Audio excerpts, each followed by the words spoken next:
Building a family can be a complicated, messy, lonely, and sometimes heartbreaking process. But you don't have to navigate this challenging journey alone. Welcome to the AllPaths Podcast, where we support and celebrate all of the different ways there are to try to grow your family. We're your hosts, Emily and Lauren from the nonprofit organization AllPaths Family Building. And today we're talking with author and educator Kayla Branstetter about her journey. But first, this episode is brought to you by CCRM Fertility, a national fertility network committed to supporting all patients on their family building journeys. CCRM has pioneered some of fertility medicine's most groundbreaking science, and they're experts in egg freezing, IVF, pre-implantation genetic testing, gestational surrogacy, LGBTQIA+ family building, third-party reproduction, and more. CCRM isn't about cookie-cutter protocols. Patients get compassionate, personalized care from world-renowned providers so that they feel seen, heard, and well cared for every step of the way. You can learn more about CCRM and their 20-plus locations on their website, ccrmivf.com. Kayla, thank you so much for joining us today. Thank you for having me. Before we get into your story, we'd love for you to just briefly introduce yourself to our listeners. Yes, I'm an educator. I've been in education for 16 years. I began my career as a high school English teacher in a small rural school in Southwest Missouri. Then I made the transition in 2021 to higher education, and where I've been since. I'm currently working on my doctorate of education in healthcare. Cool. My dissertation and all of my research is focused on building a narrative medicine certificate for my institution. And love it. so, which is still tied to storytelling and the humanities. So I'm getting into the medical humanities. I've done 2 TED Talks. I have 2 children, 2 daughters, an 11-year-old and almost 7-year-old. They're both in competitive softball. So my weekends are usually spent at the ball field. So we're living off caffeine and chaos. Mm-hmm. And I've written a book called Be An Athena, and that was like a 6-year project. Incredible. Wonderful. Well, Kayla, can you please tell us a little bit about your journey to starting a family? Where did it all begin? It's an interesting one, full of tears and a lot of doubt, because my mom had me at 16, so I'm the daughter of a teen mom. And obviously, like being a child of a teen parent, you do, but then you don't receive the community condemnation because it was taboo when you live in such a conservative area of the country. And it was like the late 1980s. And a lot of euphemisms were stated with my mom. And so I witnessed that. We survived poverty. We survived domestic violence. I had people who felt like I was also going to be a teen parent. But I made sure to do everything correct. I graduated high school with honors. I attended college, met my husband in college. I mean, by all accounts and according to society, I was on the right path. I graduated from college, started my career. I had my health insurance. We purchased a home. So we were like setting the foundation for bringing a baby into the world. And then unexplained infertility happened. And so it took us about 3.5 years to get pregnant with our first daughter. And I did so without drugs or any procedures. But it's so taxing to take an ovulating kit month after month, take a pregnancy test month after month, and telling yourself, well, it's a false negative, and like maybe it is positive, or maybe I just tested too early. And I realized that the community who judged my mother for being a teen mom were just as judgmental for me on like not getting pregnant. And I think that journey made me realize it doesn't matter what your path is to parenthood. People are going to judge you no matter what. Unfortunately, Yes. yeah. So Mm-hmm. you have to take agency and control over whatever your narrative is going to be, because people are going to talk no matter what. And a good friend of mine, that really hit, because even then I got pregnant and she goes, people are still going to judge you. They're going to judge you on like how small or big you are when you're being pregnant. They're going to judge you whether you're breastfeeding or you're formula feeding. Like people will judge you no matter what. And sometimes it's just completely out of your control. And that's so true because when I had our daughter, I tried to breastfeed and it just wasn't for me. It just, it wasn't for me. So we switched to formula and she was colic. And so I had people tell me that if I had breastfed, my daughter wouldn't have been colic. Instead of just providing like just support of, okay, what worked for you when you have a colicky infant, it was more of, well, you should have tried harder to breastfeed. And it's like, well, I felt like I just didn't have enough education on my body and on breastfeeding to know what I should be doing. Right. Then my second pregnancy, I had a miscarriage. And again, that kind of opened some doors to people trying to make statements out of good intention, and they're actually quite toxic. Then I had gone back to the doctor, still struggling to get pregnant and to conceive and to stay pregnant. I had a procedure to check my fallopian tubes. My left had a blockage. It was cleared. And then a couple months later, I was pregnant with my second daughter. But I had morning sickness like the entire 9 months. I was hospitalized at month 3 because of extreme morning sickness.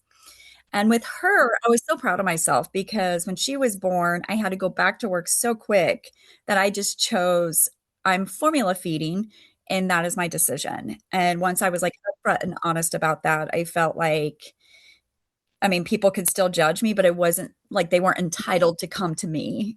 Like they weren't Hmm. so forward with it because I'm like, I'm Mhm. formula feeding. I'm going back to work so quick. I now have 2 kids. This is my choice.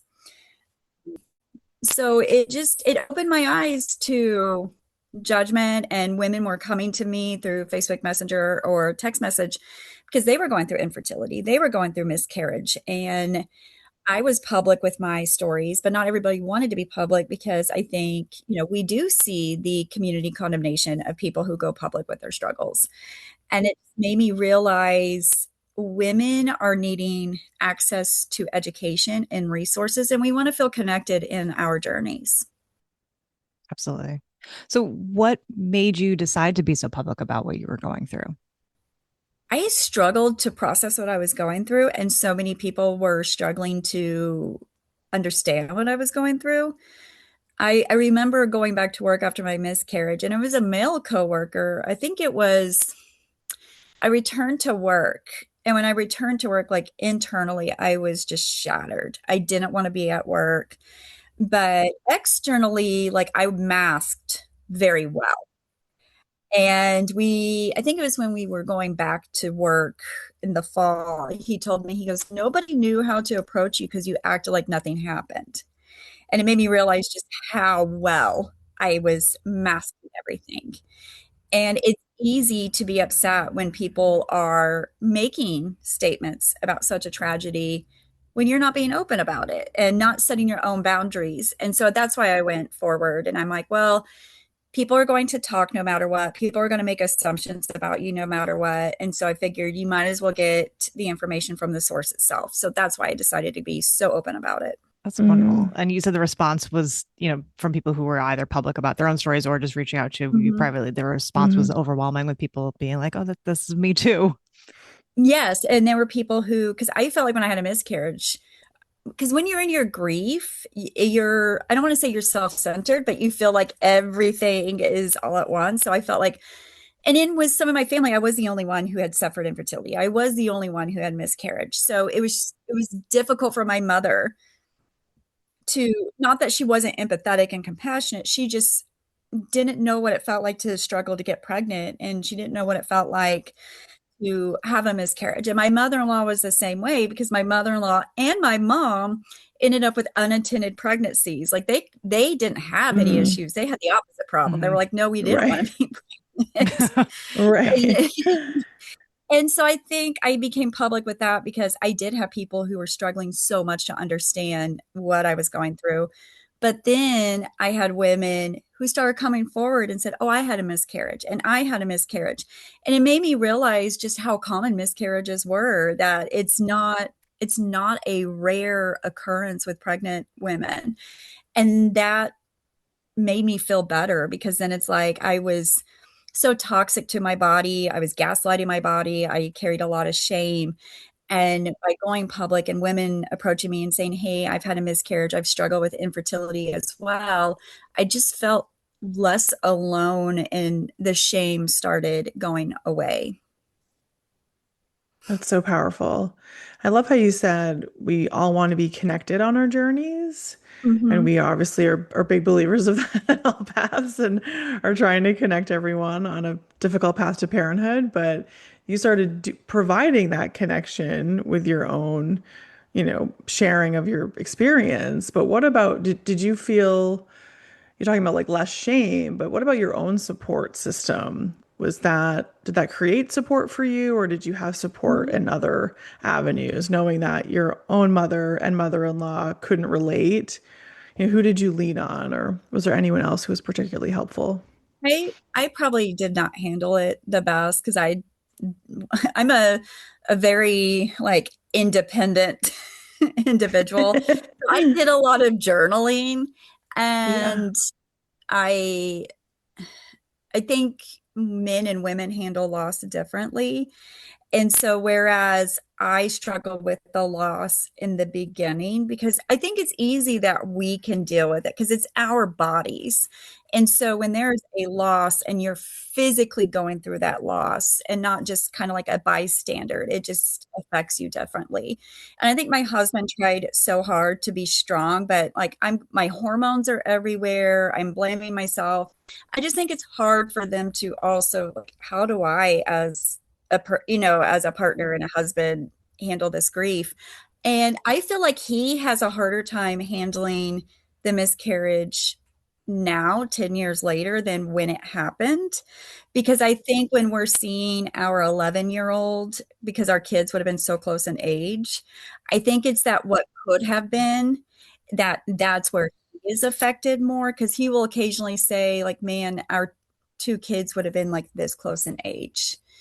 So it's interesting how I think partners handle the miscarriage, and not every man is probably the same, but I feel like it hits him harder as time goes by, where like with me, it's easier.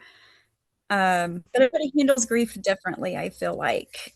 And we may not have had our 6, almost 7-year-old, who is our rainbow baby, who Hmm. honestly lives for two kids. She's so full of life. But Um, that's a good point that, everybody grieves differently, and that can cause a lot of friction in relationships. Mhm. So can you talk about how, this whole journey overall might have affected your relationships with the people in your life? I think it was, sometimes they were positive and sometimes they were negative. There were times maybe I was the one that was being toxic because I didn't want to come forward. I didn't want to talk about it. But just because you're like internalizing how you're feeling doesn't mean that people can't pick up on like the subtle clues. And I turned to depression. I don't think there's enough to talk about postpartum depression after a miscarriage, because it's so easy to have those conversations of like when you have a living, breathing infant and then having postpartum depression.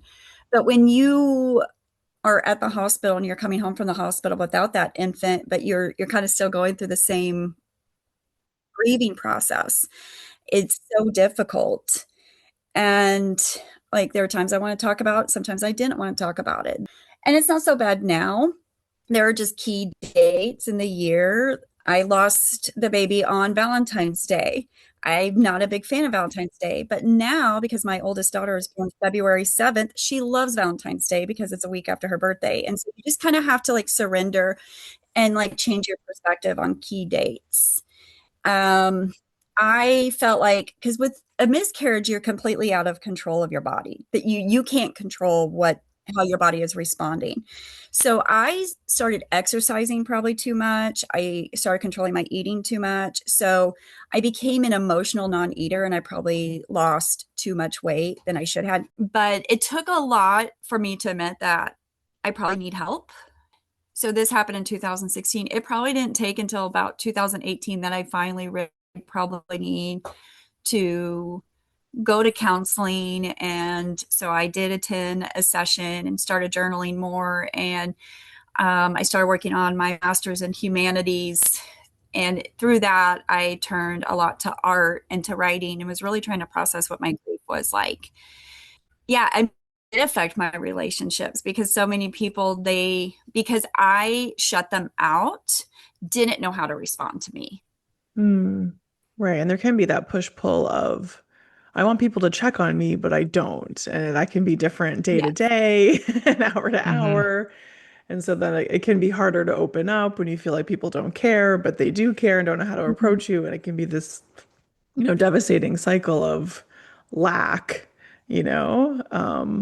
And that's so hard when you just need to be connected and need to be seen and validated. And it's hard to find the people who can do that at the right times. Mhm. Yeah. Yes. And then you have people who are going to make statements that you're like, you don't know me enough Right. to make like that statement. Right. People that will Yep. speak up are the ones that have no business doing so. No, no, Right. yeah, they have no Exactly. business. No. So when you were doing all this journaling and writing and started to kind of process your grief that way, is that where you got the idea for the book, or did that come from somewhere else? I think that probably came from COVID. So in March Okay. 2020, my school district obviously shut down, and I found myself home with a 5-year-old and a 6-month old. So you go from being like this working professional to you're now working remotely and you're homeschooling and you're a stay-at-home mom. And it happened literally overnight.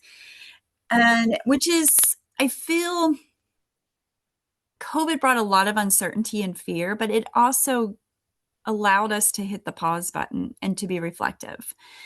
And there's some outcomes from COVID that I'm so blessed. I was able to stay home and see my 6-month old learn how to crawl and take her first steps, and she wasn't at daycare for that. And so that's something that I cherish. And for the first time, I think I was able to hit the pause button and think, wow, I have a 5-year old, I have a 6-month old, and they're healthy and they're perfect. And so I just thought, I'm like, wow, I want to write a book and really process everything that I wished I knew when I was going through this. So, this idea of wanting to interview women surfaced really during COVID when we were in quarantine. And I played the idea with like my mom and some close friends and my stepmom. And they were like, yes, we love that idea. And so I started reaching out to women, going to my social media, having my friends find acquaintances of women who were willing to come forward over their stories and really just create a book about visibility, because when you're going through so much trauma, you feel so invisible. And a book about empowerment, survival, and a book of resources. Because in my book, at the end of the book, I have a list of resources, whether it's domestic violence, sexual assault, but also resources for women who are going through infertility, like the grieving process. I wished I had that. So I included those resources because there is a grieving process with infertility that I don't, at least when I was going through it, I don't think people talk about that. You grieve because you are wanting to have this child and you're being told that this child may not happen and your family may have to look different, whether it's through adoption or surrogacy or other methods. And that's a devastating realization. Right. You're grieving a dream and you're grieving a Yes. path that you thought would be automatic, and then it's often not. And there's so many layers of grief to that. Yeah. And I think society makes bringing children to the world like it is automatic. So when Hmm. you do struggle Hmm. from pregnancy, I think people who don't struggle from pregnancy are like, well, what's the problem? I got pregnant, Right. this easy. And it's, yeah, you're, everybody's journey to parenthood can look different, and that's okay. Right. Right. But it certainly doesn't feel Yeah. okay when you're struggling. At the time, it does not. Right. No. That's to Nope. say the least. So, yeah, talk to us a little bit more about the book. What are some of the overarching themes? Was there anything that surprised you after having all of these conversations as you were trying to distill it all into this one narrative? It I think one, it kind of surprised me that I'm like writing this book and like the people who are so judgmental were in the back of my mind. I'm like writing this book to educate Uh-huh. people. And what I come to find out was I was also being educated and realizing my own biases toward women. And so I also interviewed women Mm. who have no desire to be mothers and like the negative stigma behind that. And so that really challenged my thinking of I'm Mhm. interviewing them and getting their perspective and how they want to be treated in society. So that really shed light on like my own judgment of women because I was raised when you're raised in like the 80s and 90s, I just felt like I didn't really have a choice. Like it was college Mhm. marriage kids and like there Mhm. was like nobody questioned that. Mhm. And now my 11-year-old will ask me, she asked me, I think a year ago, she goes, Mom, do I have to get married and have kids? I told her, I said, no. I'm like, my love for you isn't dependent upon who you marry or what type of children you have. She wants to be a Mhm. professional athlete.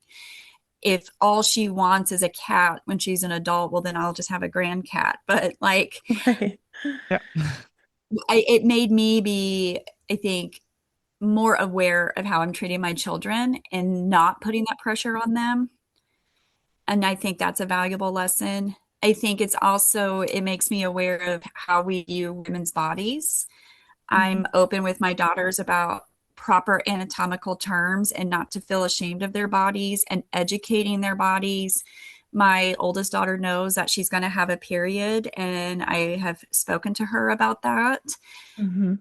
And she'll ask me honest questions. She goes, Is my period going to hurt? And I said, Well, there may be some discomfort, but if you're in a tremendous amount of pain, you need to let me know so we can go to the doctor. And that Mhm. comes from the woman, June, that I interviewed because she came from a culture where talking about sex and talking about periods was it brought dishonor. And if you were Right. going to a gynecologist at 16, 17 years old, that means you're sexually active. And if you're sexually active Mm. outside of marriage, well, that's going to bring dishonor to your family. And Mhm. so she had endometriosis for years and years and years. And Oh then at no. 35, her husband rushes her to the ER, and the only option she has is a hysterectomy. And so, like, Ugh. that grieving process of I'm wanting a child was gone. Like she had to start that grieving. And it all started with just how society made her feel about her body and not being able to come forward when she was in tremendous amount of pain. Mhm. So when it comes to my own daughters, I'm trying so hard to remove that shame from their bodies of I want my daughters when they are of reproductive years to make the decision if they want to be moms or not and not from something that I could have helped prevent. It's endometriosis or heavy periods or PCOS. I want them to be open about their pain. So that was surprising to me of just like how often some of these women just didn't feel like they just try to hide their pain so much from their loved ones and from society because we're supposed to endure, That's what right? we're taught. That's what we're taught. Right. Yeah. Yes. And that relates directly to medical gaslighting and how women's stories and experience are minimized in their lives and their healthcare. Tell us Mhm. more about that and how it relates to your book.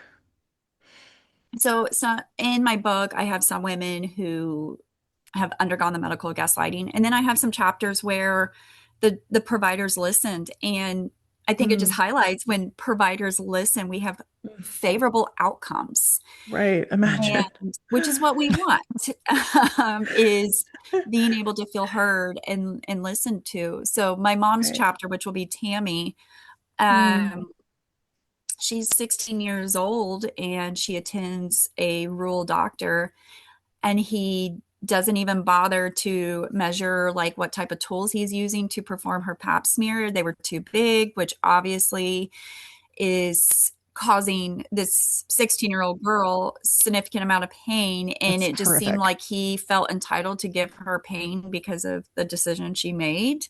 So she had to come to a decision to go get a different doctor, and that's at 16 years old.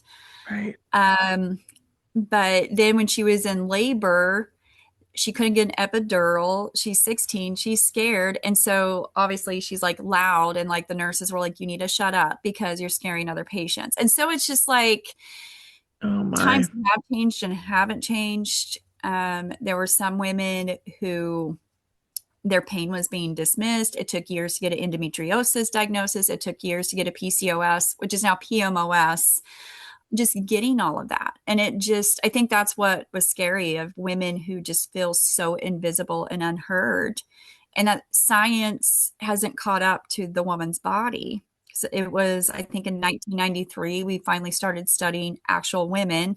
It was only like 2 years ago, we started testing period products with actual blood, which is huge, because if you're saying that if you're bleeding through a tampon or bleeding through a pad, so many per hour, how can we get an accurate diagnosis with very painful conditions when the products aren't even designed for a woman's body? Right.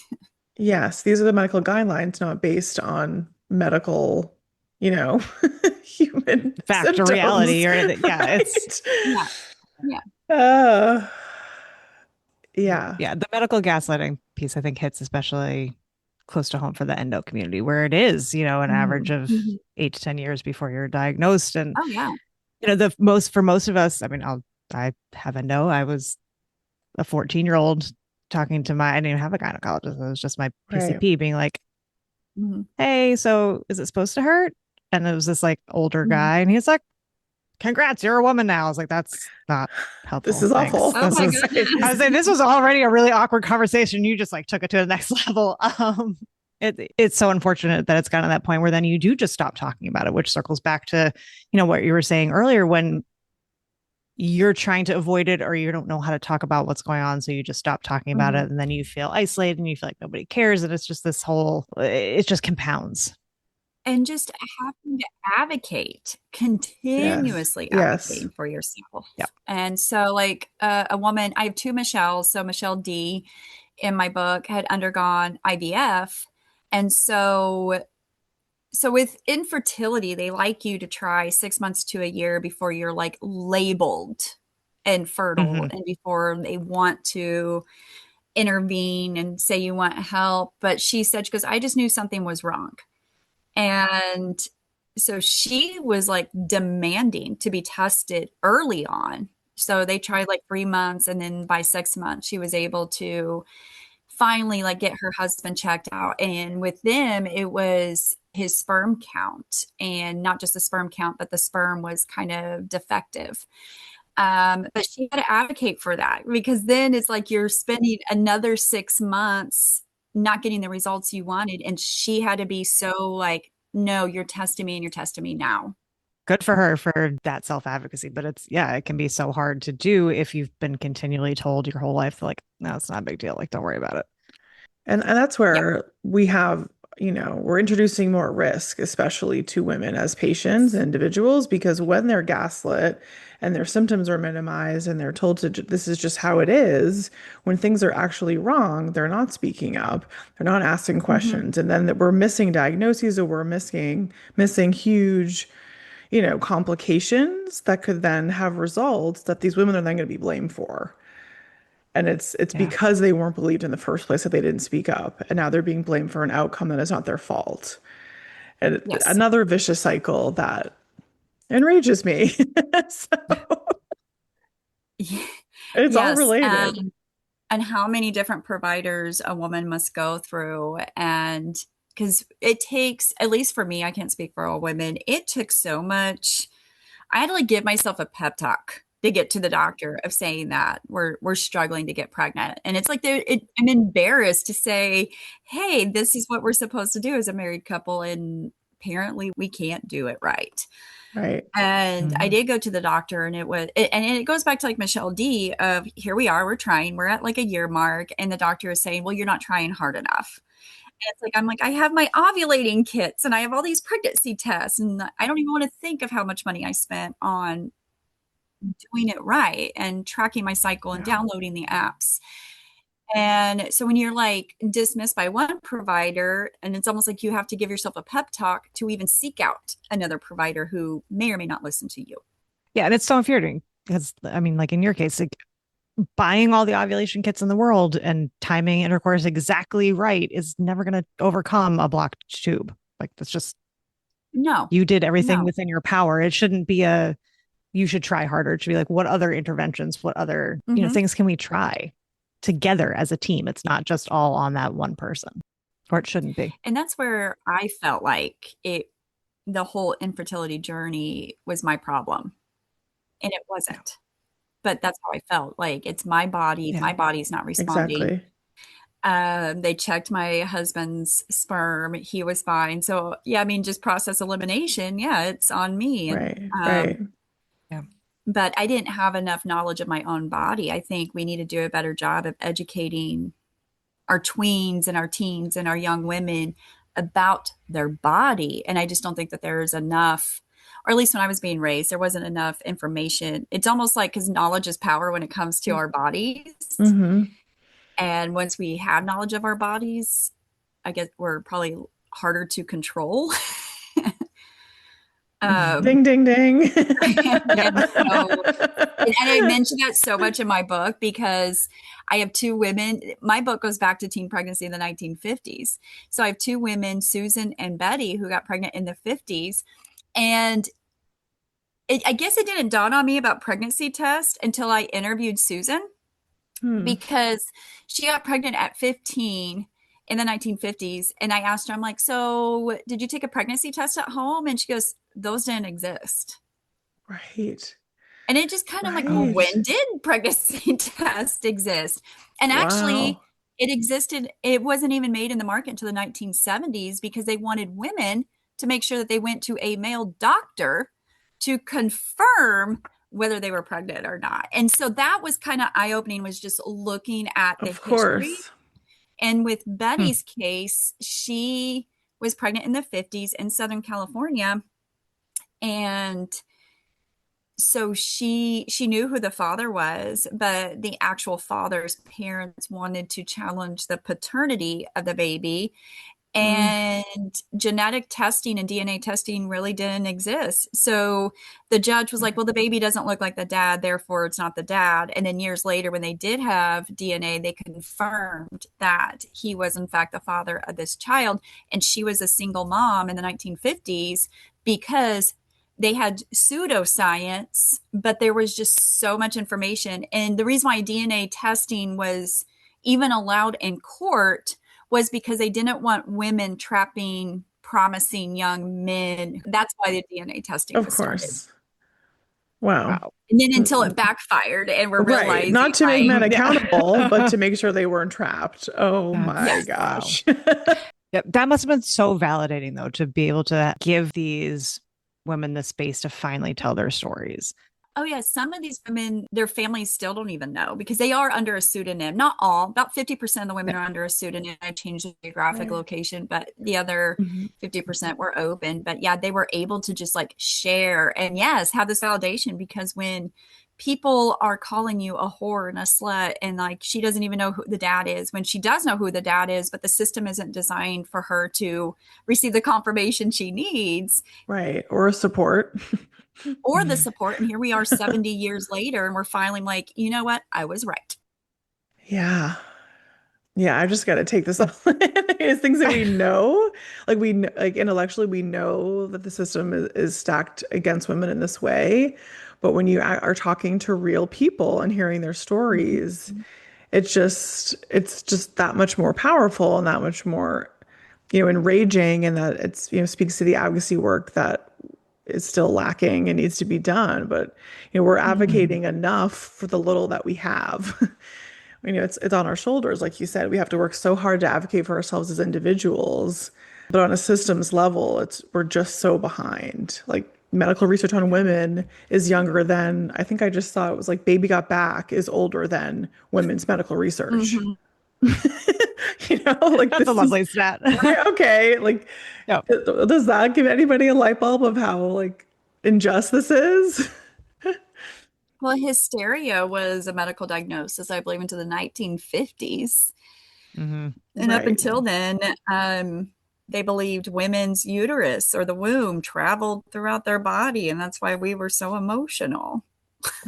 And the cure to a traveling womb was pregnancy. Of course. Of course. We're just going to get you pregnant. We're going to keep that uterus in place. we would probably all be institutionalized in the 50s for even talking about all of Oh my this. gosh, 1,000%. Oh, 100%. If I was at my grandmother's age, I would not be allowed to be in public. Right. Oh my gosh. Oh, So right. I know the book has come out very recently, but what Yes. what is your hope for this book? Is this to help other people feel like they're not alone? Is it to help, create those light bulb moments to drive systemic change? Is it all of the above? What are you hoping now that you've There's a put this lot out of into the world? there's a lot of plurality to my book, and Mhm. it's all of the above. I want women to feel empowered.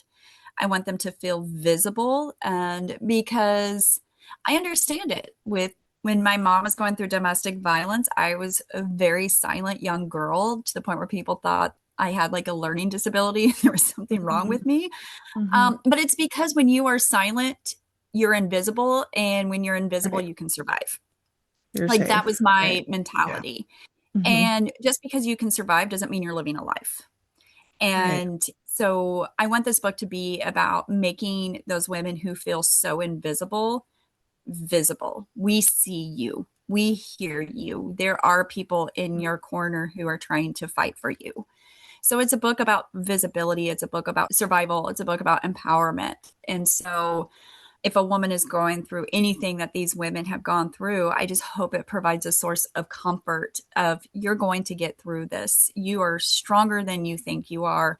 You are in control. And I hope this empowers them that they can make a decision. I include a resource in the very end of the book that at least provides a stepping stone to where they can start making decisions. It's a book about advocacy. A lot of these women were in the situations they were in because of systemic racism or because of the structure that or the infrastructure that society has built that has put these women in these situations. And we put women in these situations and then we demonize them for being in those situations. And so this is a book about raising awareness to that of, hey, having a comprehensive sex education curriculum is being proactive. It is part of the human experience. And the best thing we can do is educate women on what sexual assault is, what sexual harassment is about their bodies, so we can better protect them. But also, when we're educating men and women about sexual assault and sexual harassment, that also protects young men. Because I've been a high school English teacher for 10 years. I've been in education in total for 16 years. And I do have young men who are sexually harassing young women, but they don't understand that that's what they're doing because it's been so acceptable in their own home.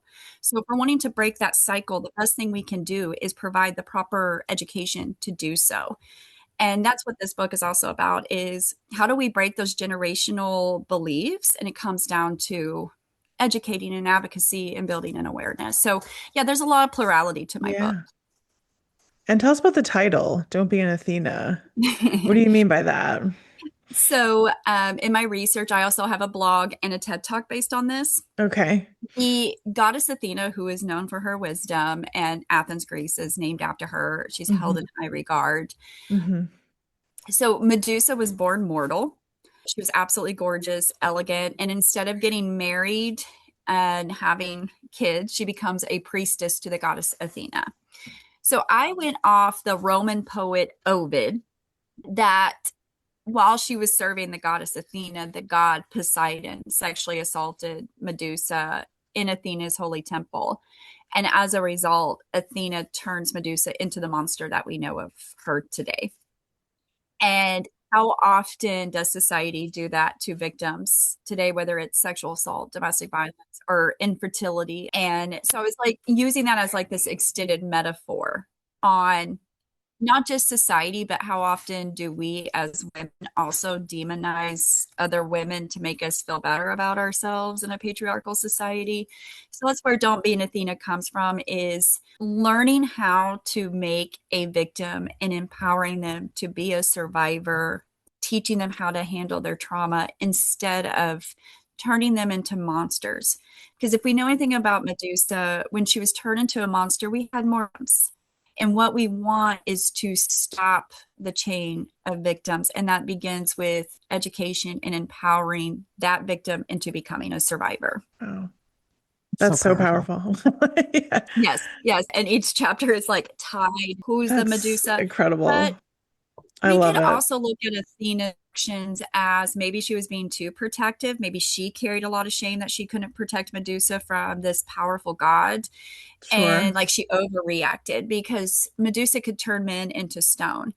But Athena's also responsible for Medusa's death. So she gives Perseus the proper tools to have her beheaded.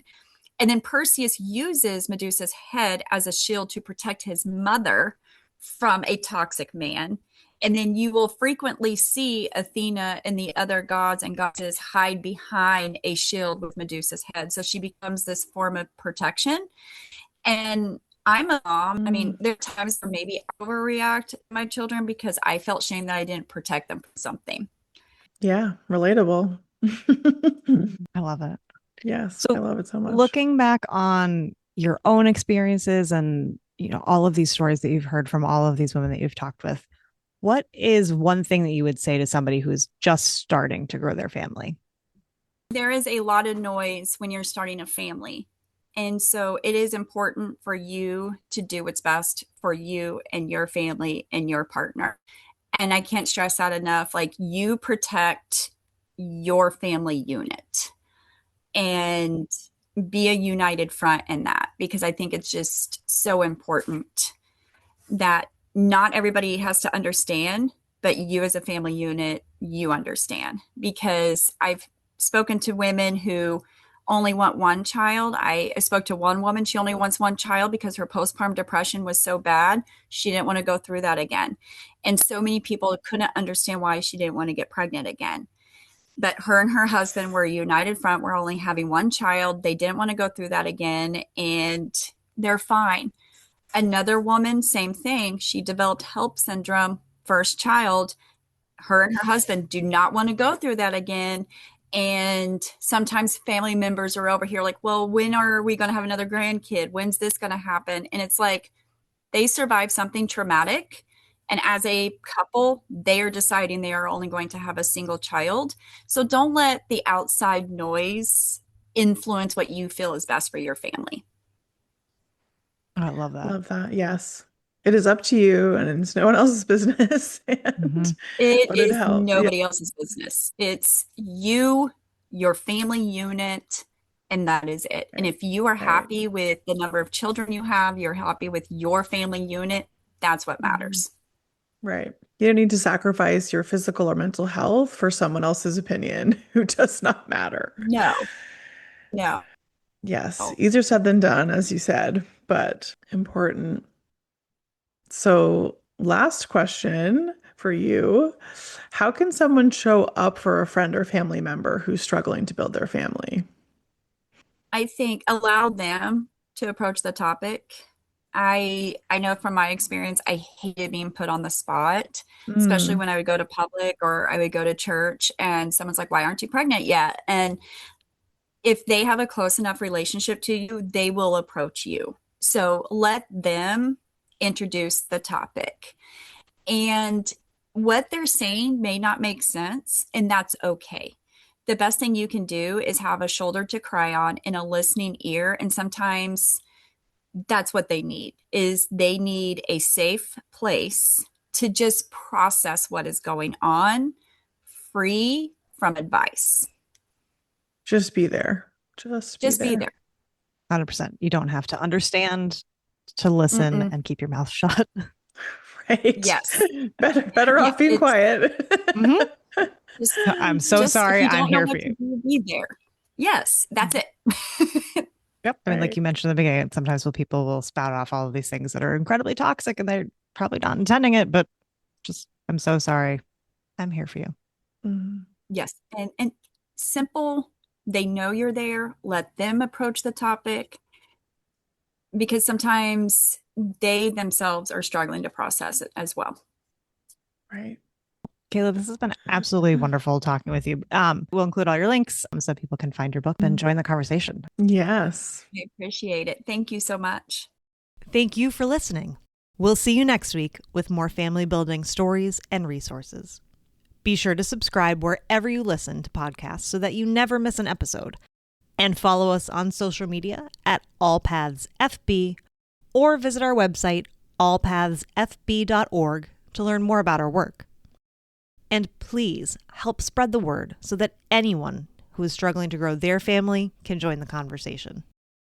AllPaths Family Building is so grateful to the members of our circle of support. And today, we want to recognize and thank bronze sponsor CCRM Fertility Boston. Your partnership is vital to our ability to provide emotional support, education, and advocacy that is open to anyone who is struggling to grow their family. And to the entire AllPaths community, thank you for being here. It's an honor to walk with you on your journey.